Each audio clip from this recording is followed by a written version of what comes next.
तो ऐसे 7 चिरंजीवी जो आज भी कल के अवतार की प्रतीक्षा कर रहे हैं, और जब कल के तो ये 7 चिरंजीवी भी बाहर आएंगे। आइए जानते हैं इसी के बारे में इस वीडियो में। लेकिन अगर आप हमारे चैनल पर पहली बार आए हैं और आपने हमारे चैनल को अभी तक सब्सक्राइब नहीं किया है तो सब्सक्राइब जरूर कर दीजिए, क्योंकि ऐसे ही नई नई वीडियो हम लाते रहते हैं और हर दिन एक वीडियो तो जरूर आती है। तो उस नए कंटेंट के लिए हमारे चैनल को सब्सक्राइब जरूर कर दीजिए। और एक और छोटा सा अनुरोध आपसे ये है कि आप हमारी पूरी वीडियो देखा करिए, जिससे कि ये वीडियो और लोगों तक पहुंच सके। तो चलिए अब वीडियो की शुरुआत करते हैं और जानते हैं 7 चिरंजीवियों के बारे में। धर्म और ग्रंथ हैं उन सब में ही बताया गया है कि कुछ चिरंजीवी ऐसे हैं जो आज भी जिंदा हैं और कल के अवतार का इंतजार कर रहे हैं। तो ये चीज सुन के हम सभी के अंदर जिज्ञासा तो होती ही है, अगर सच में चिरंजीवी जिंदा हैं तो आखिर वो लोग कहाँ हैं, किस हालत में है और क्या कर रहे हैं, और क्या वो सच में आएंगे भी कि नहीं आएंगे, क्या कल के अवतार सच में आएंगे भी कि नहीं आएंगे। बस वही सब कुछ जानकारी हम इस वीडियो में बात करेंगे। तो सबसे पहले जान लेते हैं कि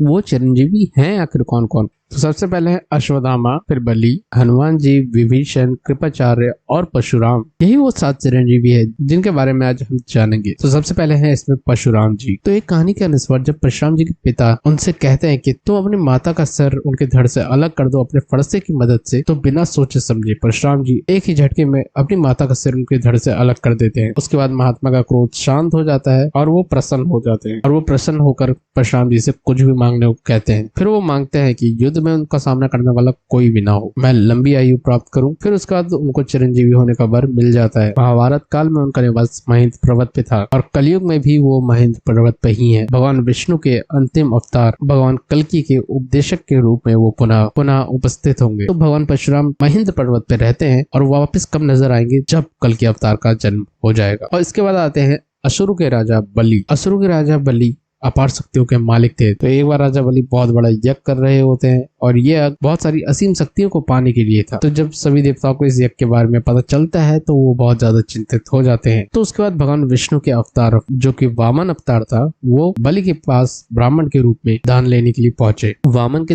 दान मांगने पर उनको 3 पग भूमि दान के लिए दे दी गई। और उसके बाद भगवान अपना विराट रूप दिखाते हैं। पहले ही पग में वो पूरा भूमंडल नाप लेते हैं, दूसरे ही पग में पूरा स्वर्ग लोक। उसके बाद जब तीसरा पग रखना होता है तो वो राजा बलि से ही पूछते हैं कि आप बताइए कि मैं अपना तीसरा पग कहाँ रखूं। तो उसके बाद राजा बलि मुस्कुराते हैं और बोलते हैं कि भगवान अब तो सिर्फ और सिर्फ मेरा सर ही बचा है। तो इसके बाद भगवान विष्णु ने बलि के सर अपना तीसरा पग नाप लिया। तो उसके बाद बलि की भक्ति से प्रसन्न होकर भगवान ने बलि को पाताल में सूतल लोक में बसाया था, जिसे कोई देवता नहीं पा सकता, चाहे वो इंद्र हो चाहे कोई भी देवता उसे नहीं पा पाया था। और इस समय भी सूतल लोक में बलि विराजमान है। तो कलयुग के अंत में भी वो इसी जगह रहेंगे। फिर वो भगवान श्री विष्णु की कृपा से वो कल के अवतार का साथ देंगे। जो इसके बाद आते हैं महाबली हनुमान, बजरंग बली जी आते हैं। बजरंग बली को ऊर्जा का प्रतीक माना जाता है। हनुमान जी कालजयी चिरंजीवी हैं। तो एक कथा के अनुसार जब भीमसेन द्रौपदी के लिए सुगंधित कमल लेने के लिए गंधमादन पर्वत पे गए थे, तब वहां जाके उनकी भेंट हनुमान जी से हुई थी। तो कहा यह भी जाता है कि हर 41 साल में हनुमान जी श्रीलंका में मौजूद मातंग कबीले को शिक्षा देने आते हैं, यानी वो अपना ब्रह्म ज्ञान देने आते हैं। वो आज तक कलयुग में जीवित है और वो कलयुग के अंत तक भी जीवित रहेंगे। और उनकी जिंदगी का सिर्फ और सिर्फ